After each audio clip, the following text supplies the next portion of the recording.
पार होता है और उनकी कृपा से ही भव सागर से पार होता है। गुरु बिन होम यज्ञ नहीं कीजिए। विशेष बात क्या आई कि गुरु की आज्ञा बिना कोई भी होम यज्ञ नहीं करें, क्योंकि वो फलीभूत नहीं होता।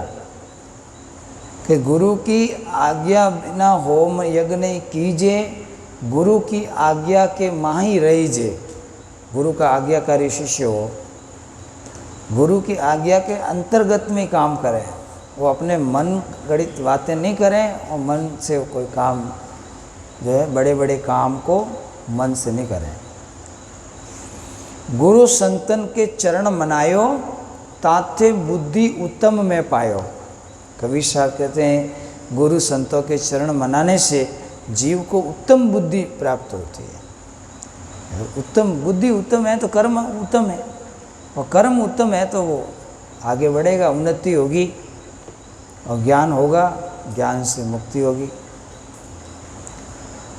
फिर कहते हैं सभी इष्टन में सतगुरु सारा। अब कितने इष्ट बताए? अब वेद में कितने इष्ट है? पहले देवता, उसके बाद में देवलोक में जितने देवता हैं उसको इष्ट मानते हैं वेद, और उसके बाद में इंद्र की पूजा, और उसके बाद में ब्रह्मा, फिर विष्णु जी, फिर महादेव जी, फिर हनुमान जी, जो भी है कितनी है, राम जी, कृष्ण भगवान, तो कितने ही पूजा हैं, कितने ही इष्ट है। उसमें सद्गुरु सारा, सभी इष्टन में सतगुरु सारा, वो सुमरावे सतपुरुष हमारा। सतपुरुष को लखाते हैं, वो सुमरावे पुरुष हमारा। फिर कहते हैं परम शरण होय शिष आवे कोई, सहज पदार्थ पावे सोई। जो गुरु की शरण में जीव आता है तो उसे सहज पदार्थ प्राप्त होते हैं। वही पदार्थ है काम, अर्थ, धन, मोक्ष और भक्ति, मुक्ति। तो गुरु सुरस्तुरु सुरधेनु समाना। गुरु ही गंगा है और देवताओं की गाय के समान है। आवे चरण मुक्ति पद परवाना। जो शरण में आवे वे मुक्ति पद को प्राप्त होवे। मन वांछित फल पावे सोई। जो मन में इच्छा करे वही फल प्राप्त हो जाएगा। मन वांछित फल पावे सोई, और प्रीति सहित जो सुमरे कोई। प्रीति सहित गुरु को सुमरे तो मन वांछित फल की प्राप्ति हुए। तन मन धन अर्प गुरु सेवे, गुरु गलतान उपदेशी लेवे। तन मन धन अर्पण करके अगर कोई शिष्य गुरु की सेवा करता है, वो गलतान और मस्त होकर उपदेश प्राप्त करता है और सदा आनंदित और मस्त रहता है, अमरलोक की प्राप्ति करता है। गुरु बिना पदार्थ और न जाने, आज्ञा मेट और नहीं माने।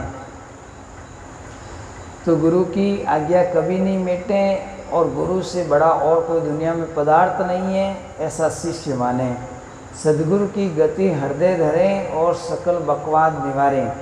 जो सद्गुरु जो वचन कहे हैं उस पर विश्वास करें, और बाकी दूसरी बातों को बकवास समझ के त्याग दें।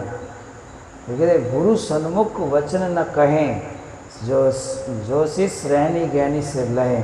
गुरु अगर डांटें या उनको त्रास देवें तो वो सब सहन करें, उलटकर कोई गुरु को वचन नहीं कहें।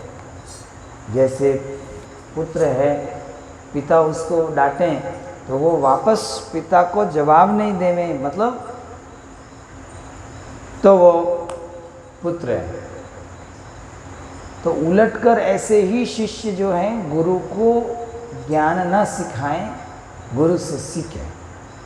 लेकिन गुरु के सन्मुख वचन न कहें, सो शिष्य रहनी गहनी सुख ले। अच्छी रहनी गहनी में रहने वाला शिष्य को सब सुख प्राप्त कराएंगे गुरु। गुरु से बैर करे शिष्य जोई, भजन नाश और बहुत विगोई। अगर कोई गुरु से बैर करता है शिष्य अपने गुरु से, तो उसके भजन का, उसके दान पुण्य का सब नाश हो जाएगा। इसलिए गुरु से कभी बैर नहीं करें। पीढ़ी सहित नरक में पड़ी, उसकी कई पीढ़ियां नरक में पड़ जाती है, ऐसा प्रकोप हो जाता है। पीढ़ी सहित नरक में पड़ी हैं, गुरु आज्ञा शिष्य लोप जो करिए, गुरु की आज्ञा लोप कर इधर उधर जाता है तो उसकी कई पीढ़ियां भी दुख पाती है। कहते चेलो अथवा उपासक होई, गुरु सन्मुख ले झूठ संजोई, निश्चय नरक पड़े शिष्य सोई, और वेद पुराण भग बनत सब कोई। वेदों में पुराणों में ऐसे बताया है कि भाई गुरु के सन्मुख जाकर झूठ बोलने वाले शिष्य की मुक्ति संभव नहीं है। गुरु साधु संतों के पास जाकर झूठ बोलता है, उसकी मुक्ति संभव नहीं है। निश्चय नरक पड़े शिष्य सोई, वेद पुराण बनत सब कोई। सन्मुख गुरु की आज्ञा धारे, सन्मुख शिष्य खड़ा रहे और गुरु की आज्ञा का पालन करता हुआ हर्ष से पालन करें। अरु पाछे ते सकल निवारे, सो शिष्य घोर नरक में पड़ी है। कौन शिष्य नरक में पड़ता है? गुरु के सन्मुख तो मीठा बोलता है और पीछे गुरु की काट करता है। रुधिर रांद पीवे न तरी नहीं तिरिय,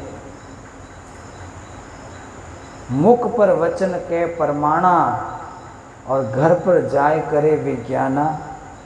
जहाँ जावे ता निंदा करही, सो शिष्य क्रोध अग्नि ते जड़ी। ऐसे शिष्य को ठोर नहीं, गुरुमुख लोपत है मन माई। वेद पुराण कहे सब साखी, साखी शब्द सबे यूं बाकी। मनुष्य जन्म पाए कर खोवे, सद्गुरु विमुखा जुग जुग रोवे। ताते सद्गुरु शरणा लीजे, और कपट भाव सब दूर करीजे। इसलिए शिष्य के मन में कपट भाव नहीं होना चाहिए। जो भी गलती हुई, शिष्य अपनी गलती को छिपावे नहीं, ताकि वो गलती आगे नहीं हो। फिर कहें यज्ञ तपदान करावे, जोग यज्ञ तपदान करावे, गुरु विमुख फल कबू नहीं पावे। गुरु से विमुख होकर कोई योग करे, तप करे, दान करें, कितना ही पुण्य करे, गुरु से विमुख होकर करेगा उसका फल नहीं मिलेगा। ये कहते हैं गुरु ही जब तक तीर्थ कहिए, और गुरु ते साच और मिथ्या लइए। गुरु जी का वचन साच माने और गुरु जी की सेवा कर ले तो समझ लो मेरे सब तप तीर्थ हो गया। सतगुरु बिना मुक्ति नहीं कोई, और ऊंच नीच भावे जो होई। सतगुरु के बिना मुक्ति कभी नहीं मिल सकती, और चाहे ऊंची जाति का हो चाहे नीची जाति का हो, सतगुरु की दृष्टि में कोई फर्क नहीं। आत्म ब्रह्म गुरु है मेरा, अर्ता के शरणे आयो चेला। इस तरह से आत्म ब्रह्म गुरु है मेरा, ताके शरण में आयो चेरा। चार जुगन जे संत भयु, और ब्रह्म रूप होय पारे गयु। सो जानो गुरु संग प्रभाव, और लोकों वेद न आन उपाऊ। गुरु आज्ञा जिन जिन लही, और सारियो सकल विधि काज। नरक रूप सब जग दूर धरे, श्री श्री गुरु महाराज। श्री श्री गुरु महाराज। बोलो सद्गुरु कबीर साहिब की जय। तो यहाँ तक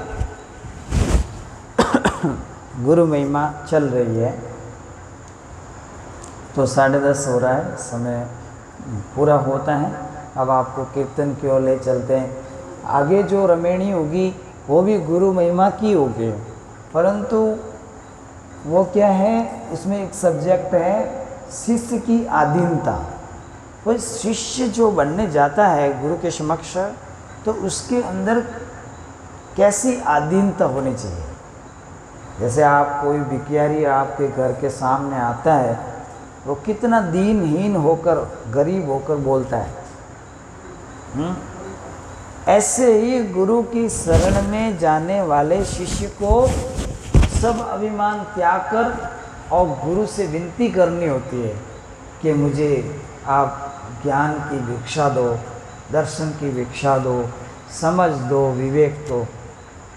तो वहाँ पर शिष्य जो है याचक बनकर जाए, मतलब भिखारी मैं भिखारी हूँ ऐसा भाव, और गुरु मेरे दाता हैं और मैं भिखारी हूँ ऐसा भाव लेके जाए, तब गुरु कृपा करके उसको भक्ति का दान देंगे और शरण में लेंगे।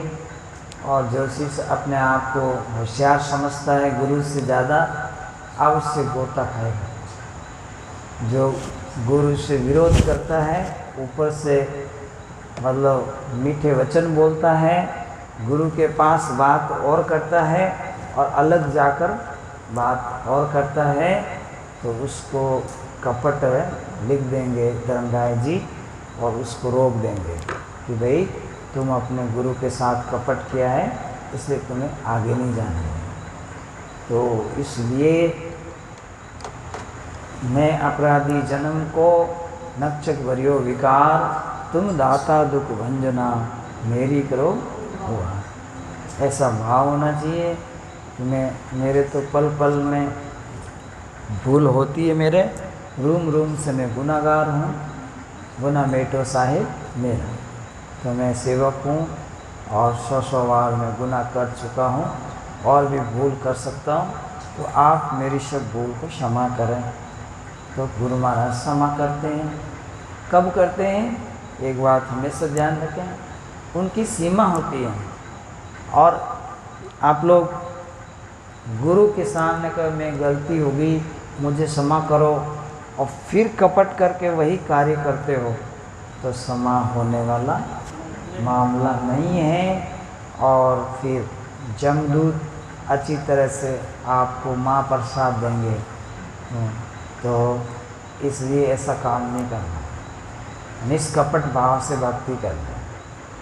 तो इस तरह से साहिब ने हमें क्या सिखाया, गुरु भक्ति कैसे होती है, गुरु का महत्व क्या है।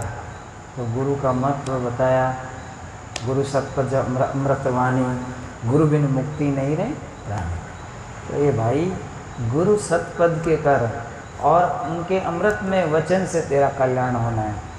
तो कितना सुंदर साहिब ने शब्द अपनी वाणी में लिया, और हम लोगों को आत्मा भाई समझ के कितना भजन कह दिए। कहत कबीर सा सुनो भाई साधो, भाई आप मेरे भाई हो, आप मेरे हितैषी हो, आप में हम में कोई अंतर नहीं, आपकी आत्मा हमारी आत्मा एक बराबर है। ठीक है, जगत के व्यवहार से आप हमें गुरु मानते हो, हम ऊँचे बैठे हैं, और आपके मन में साधु भाव है, गुरु भाव है, और अपने आप को आप आधीन समझते हो, छोटा समझते हो, वो कोई बात नहीं, वो एक व्यवहार है, मर्यादा है। परंतु आपकी आत्मा में, गुरु की आत्मा और शिष्य की आत्मा में कोई फर्क नहीं होता, अनुभव का फर्क होता है। गुरु को अनुभव ज़्यादा होता है और शिष्य को अनुभव लेना होता है। दोनों की आत्मा एक समान ही होती है और दोनों को अपना कल्याण करना है। बोलो सद्गुरु कबीर साहिब की जय।